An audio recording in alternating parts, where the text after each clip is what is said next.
दोस्तों, इंसानों ने जब से इस दुनिया को देखना चालू किया है, इस ब्रह्मांड को देखना चालू किया है, तो कुछ चीज़ों ने उनको अपनी ओर आकर्षित किया है।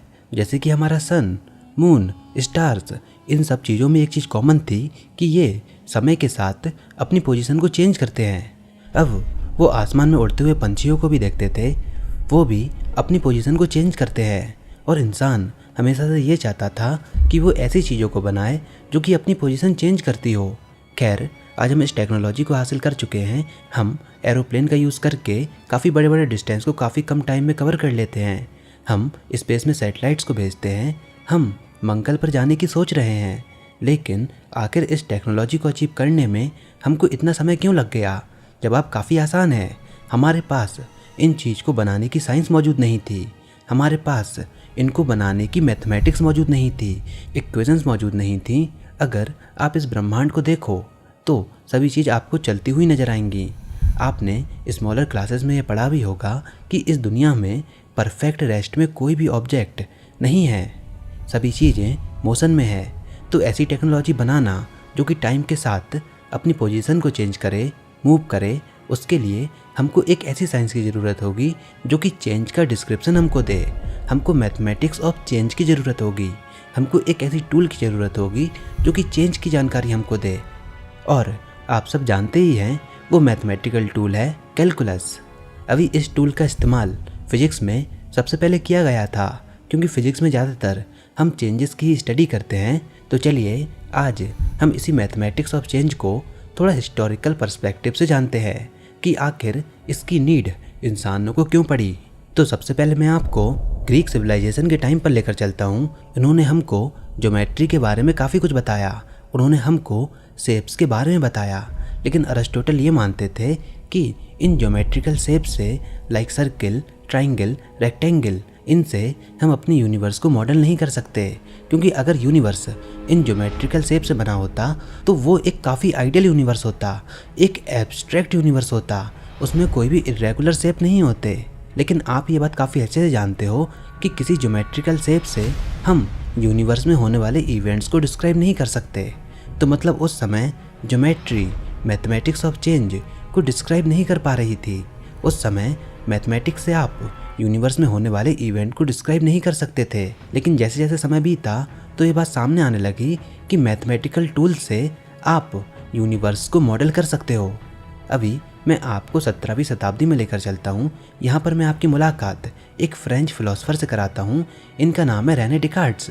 दरअसल डिकार्ड्स हमेशा ये सोचते थे कि किसी ऑब्जेक्ट की पोजीशन को हम कैसे लोकेट कर सकते हैं। उन्होंने एक आइडिया सोचा। उन्होंने दो लाइन बनाई, एक हॉरिजॉन्टल और एक वर्टिकल लाइन, और इन दोनों लाइन के इंटरसेक्शन को उन्होंने अपना रेफरेंस फ्रेम माना। उन्होंने इसको ओरिजिन माना, जिसके कोऑर्डिनेट 0,0 थे। इस रेफरेंस से आप किसी भी पॉइंट की पोजीशन को नाप सकते हो। तो मान लीजिए आपके पास कोई पॉइंट है जो कि समय के साथ मूव कर रहा है। तो मान लीजिए उसकी इनिशियल पोजीशन है, मान लीजिए 5,20। कुछ समय बाद उसकी पोजीशन हो जाती है 10,20, देन 15,20, देन 20,20। मतलब आपने उस पॉइंट की पोजीशन को एक्स और वाई कोऑर्डिनेट के फॉर्म में स्टोर कर लिया। तो इस तरह से देखिए, उन्होंने हमको कार्टेशियन प्लेन दिया, और कार्टेशियन प्लेन ने जो हमारे सामने कई सौ सालों से प्रॉब्लम चल रही थी ज्योमेट्री और अलजेब्रा के बीच, उसने इस प्रॉब्लम को सॉल्व किया। ज्योमेट्री और अलजेब्रा जिसको हम अलग अलग पढ़ते थे, कार्टेशियन प्लेन ने उनको इकट्ठा कर दिया। अलजेब्रा हमको इक्वेशंस देता है और ज्योमेट्री हमको शक्लें देती है, शेप देती है। तो कार्टेशियन प्लेन का काम ये था, दरअसल ये हमको अलजेब्रा की शेप्स दिखाती थी, ये हमको अलजेब्रा की शक्ल दिखाती थी। जैसे y = x एक अलजेब्रिक इक्वेशन है, लेकिन अगर आप इसको कार्टेशियन प्लेन में प्लॉट करो तो दरअसल ये एक स्ट्रेट लाइन की इक्वेशन है। मतलब कि अब आपके पास एक ऐसा टूल आ चुका है जिसके द्वारा आप किसी भी इक्वेशन, भले ही वो क्वाड्रेटिक हो, स्ट्रेट लाइन इक्वेशन हो या फिर पॉलिनोमियल इक्वेशन हो, उनको आप कार्टेशियन प्लेन में प्लॉट कर सकते हो, उसको देख सकते हो। अभी जैसे कुछ दिनों पहले मैंने अपनी अलजेब्रा वाली वीडियो में आपको बताया था कि पहले अलजेब्रा को हम वर्ड प्रॉब्लम्स के फॉर्म में लिखते थे। जैसे कि यूक्लिड की आप इस डेफिनेशन को देखिए जो कि सर्किल को डिस्क्राइब करती है, ये वर्ड फॉर्म में है। लेकिन जब हमने सर्किल की इक्वेशन को एल्जेब्रिकली बनाया और उसको कार्टेशियन प्लेन में प्लॉट किया तो हमको पता लगा कि सर्किल का शेप कुछ ऐसा होता है। तो मतलब यहाँ से आप ये देख सकते हो कि कार्टेशियन प्लेन के आने से मैथमेटिक्स को काफ़ी ज़्यादा फ़ायदा हुआ, वरना अभी तक मैथमेटिक्स को हम केवल शब्दों के फॉर्म में ही पढ़ते रहते, टेक्स्ट के फॉर्म में इसको पढ़ते रहते। तो अभी मैं आपको लेकर चलता हूँ 1646 में और आपकी मुलाकात एक जर्मन फिलोसोफर से कराता हूँ। इनका नाम था लेविनीज। दरअसल लेविनीज का सपना यह था वो किसी तरह से चेंजेस को मेजर कर पाएँ। उन्होंने एक बेसिक कैलकुलेटर को भी इन्वेंट किया जो कि कुछ बेसिक ऑपरेशन कर सकता था, जैसे कि एडिशन और सब्ट्रैक्शन। लेकिन वो एक ऐसा टूल बनाना चाहते थे जिससे कि वो मैथमेटिक्स के जरिए किसी भी चीज़ का फ्यूचर और उसके पास्ट को जान पाएँ। और दरअसल जो टूल उन्होंने हमको दिया उनका नाम था इंटीग्रेशन। वेल, इंटीग्रेशन पर पूरी डिटेल में बात मैं ऑलरेडी अपनी वीडियो में कर चुका हूँ, जिसकी लिंक आपको नीचे डिस्क्रिप्शन बॉक्स में मिल जाएगी। तो इंटीग्रेशन में बेसिकली आप किसी भी कर्व के नीचे के एरिया को कैलकुलेट करते हो, आप एरिया अंडर द कर्व को कैलकुलेट करते हो। अब क्योंकि आपके पास कर्व के एरिया को कैलकुलेट करने का कोई भी मैथमेटिकल फॉर्मूला नहीं है, तो आप क्या करते हो, उस कर्व को छोटे छोटे रेक्टेंगुलर स्ट्रिप में डिवाइड कर देते हो और रेक्टेंगल का एरिया कैलकुलेट करना आपको आता है। एंड देन उन सारे रेक्टेंगल के एरिया को आपस में जोड़ देते हो। मतलब अगर कर्व चेंज हो रहा है तो कर्व के नीचे का एरिया भी चेंज होगा। तो इससे हम चेंज को कैलकुलेट कर सकते हैं, चेंज को मेजर कर सकते हैं। तो जैसे इस इमेज को देखिए, यहाँ पर पहली इमेज में बड़े रेक्टेंगल का यूज़ किया गया, लेकिन फिर इन रेक्टेंगल्स को और स्मॉल पीसेस में काटा गया और फाइनली हमने काफ़ी स्मॉल रेक्टेंगल्स का यूज़ किया। तो अभी आप यहाँ पर देख सकते हो कि पहली वाली इमेज में एक्यूरेसी कम है क्योंकि ये वाला area under the curve miss हो रहा है। लेकिन जब हम छोटे रेक्टेंगल्स का यूज़ करते हैं तो कर्व में हमको एक स्मूथनेस दिखती है और एक्यूरेसी बढ़ जाती है, एरर कम होने लगते हैं। इस लास्ट वाली इमेज को देखिए, इसमें एरिया अंडर द कर्व का आप एक काफ़ी अच्छा अप्रॉक्सीमेशन देख सकते हो और इसका यूज़, इंटीग्रल का यूज़ हम फ्यूचर और पास्ट को मेजर करने में करते हैं।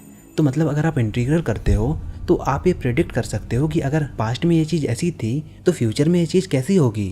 और देखा जाए तो फिजिक्स में हम यही तो करते हैं, किसी ऑब्जेक्ट के पास्ट का रिकॉर्ड देखकर हम उसके फ्यूचर को प्रेडिक्ट करने की कोशिश करते हैं। और जब भी हम ऐसा करते हैं तो हमारे सामने इंटीग्रेशन ज़रूर आता है, क्योंकि इंटीग्रेशन ही वो टूल है जो पास्ट एंड फ्यूचर को मेजर करता है। तो इस तरह आप चेंज को मेजर कर सकते हो। लेकिन इसके साथ ही साथ अब मैं आपकी मुलाकात आइजैक न्यूटन से कराता हूँ। दरअसल वो भी यही चाहते थे कि वो चेंज की स्टडी करें। वो चाहते थे कि वो मूविंग ऑब्जेक्ट को डिफाइन करें, लेकिन उनके पास कोई ऐसी मैथमेटिक्स नहीं थी जो कि चेंज को रिप्रेजेंट करे। दरअसल न्यूटन मूविंग ऑब्जेक्ट को देखते थे जैसे किसी कॉमेट की ट्रेजेक्टरी या फिर कोई ट्री से फॉल होता हुआ एप्पल। तो वो इन चीज़ों को मैथमेटिक्स में मॉडल करना चाहते थे, पर उन्होंने ये पाया कि ऐसी मैथमेटिक्स तो एग्जिस्ट ही नहीं करती। तो उन्होंने सोचा कि एक ऐसे मैथमेटिकल टूल को इन्वेंट किया जाए जो कि किसी भी पॉइंट पर चेंज को डिफाइन कर दे। जैसे अगर कोई एप्पल ट्री से गिर रहा है तो किसी गिवन पॉइंट ऑफ टाइम पर उसकी स्पीड क्या होगी, ये चीज़ हमको इंटीग्रेशन नहीं बता सकती। ये चीज़ आपको एक दूसरा टूल बता सकता है जिसको हम बोलते हैं डेरिवेटिव। दरअसल डेरिवेटिव किसी भी गिवन पॉइंट पर स्लोप बताता है। डेरिवेटिव हमको इंस्टेंटेनियस पॉइंट पर स्लोप कैलकुलेट करके देता है dy/dx। वेल, इसके ऊपर भी मैं पूरे डिटेल में एक वीडियो बना चुका हूँ, उसकी लिंक भी आपको नीचे डिस्क्रिप्शन बॉक्स में मिल जाएगी। लेकिन हाँ, डेरिवेटिव इंटीग्रल की तरह ही एक और टूल है जिससे हम चेंजेस के बारे में पता लगाते हैं। तो मतलब इन टूल से हम उन सारी चीज़ों को मॉडल कर सकते हैं जो कि चेंज हो रही हैं। और इस चीज़ को न्यूटन ने अपनी बुक में काफ़ी अच्छे से डिस्क्राइब किया है, द मेथड ऑफ फ्लक्सियंस में। तो मतलब न्यूटन ने कैलकुलस को इन्वेंट किया था, अब उन्होंने कैलकुलस को लेबनीज़ के साथ भी शेयर किया था। उन्होंने कुछ लेटर लेबनीज़ को भी लिखे जिसमें उन्होंने कैलकुलस को डिस्क्राइब किया था। अब यहाँ पर एक और बात थी कि लेबनीज़ भी स्टडी ऑफ चेंज पर काम कर रहे थे, वो भी इंटीग्रल पर काम कर रहे थे, और न्यूटन ने भी डिफरेंशिएशन को उस समय तक बना लिया था और उन्होंने लेबनीज़ से पहले इसको पब्लिश भी कर दिया था। उन्होंने बताया कि किसी मूविंग ऑब्जेक्ट के चेंज को मेजर करने के लिए हमको उस ऑब्जेक्ट के एक्सेलरेशन की ज़रूरत होती है, जो कि कुछ नहीं, rate of change of velocity होता है। पर अब यहाँ पर एक बहस ये थी कि न्यूटन ये कहते थे कि पहले उन्होंने डेरिवेटिव को खोजा है और कैलकुलस बनाई है और उन्होंने लेबनीज़ से पहले इसको पब्लिश भी किया है। पर लेबनीज़ ये बोलते थे कि उन्होंने इंटीग्रल को बनाया है, तो यानी उन्होंने भी कैलकुलस को डिस्कवर किया है और वो दोनों ही चाहते थे कि कैलकुलस के राइट्स उनको मिले। अब ये केस उस समय रॉयल सोसाइटी के सामने पहुंचा और रॉयल सोसाइटी में बर्नौली बैठे थे। बर्नौली ने सभी फेमस साइंटिस्ट को एक प्रॉब्लम भेजी जो कि केवल कैलकुलस से ही सॉल्व हो सकती थी। तो क्वेश्चन ये था कि अगर किसी हाइट वाले ऑब्जेक्ट से आप एक बॉल को रोल करते हो और आपको उस बॉल को पॉइंट ए से पॉइंट बी पर ले जाना है तो वो कौन सी ट्रैजेक्टरी को फॉलो करेंगे, कौन सी इक्वेशन को फॉलो करेंगे जिससे कि वो सबसे पहले नीचे पहुंच जाए। क्या वो एक स्ट्रेट लाइन होगी, एक कर्व पाथ होगा, और कर्व पाथ होगा तो वो किस टाइप का कर्व पाथ होगा, या फिर कोई हाई डिग्री पॉलिनोमियल्स होंगे। दरअसल ये चीज़ केवल आप कैलकुलस से बता सकते हो। एंड न्यूटन ने जब उस लेटर को पढ़ा तो न्यूटन ने इस प्रॉब्लम को सॉल्व कर लिया और बर्नौली को वापस से रिप्लाई किया। न्यूटन ने मैथमेटिकली बताया साइक्लॉइड पाथ से वो बॉल सबसे पहले नीचे पहुंचेगी। उन्होंने साइक्लॉइड की इक्वेशन को भी बताया और जब इस चीज़ को चेक किया गया तो ये पाया गया कि न्यूटन सही थे। एंड देन न्यूटन को ही इन्वेंटर ऑफ कैलकुलस का टाइटल दिया गया। और आज हम ये बात काफ़ी अच्छे से जानते हैं कि कैलकुलस का यूज़ कितनी सारी फील्ड में होता है। तो गाइज़ आज की वीडियो में बस इतना ही। मिलते हैं अगली वीडियो में, तब तक के लिए इस वीडियो को लाइक कीजिए, अपने दोस्तों के साथ शेयर कीजिए और अगर आपने हमारा चैनल अभी तक सब्सक्राइब नहीं किया तो इसको सब्सक्राइब कर लीजिए ताकि आगे आने वाली कोई भी वीडियोस और अपडेट्स आपसे मिस ना हो पाएँ।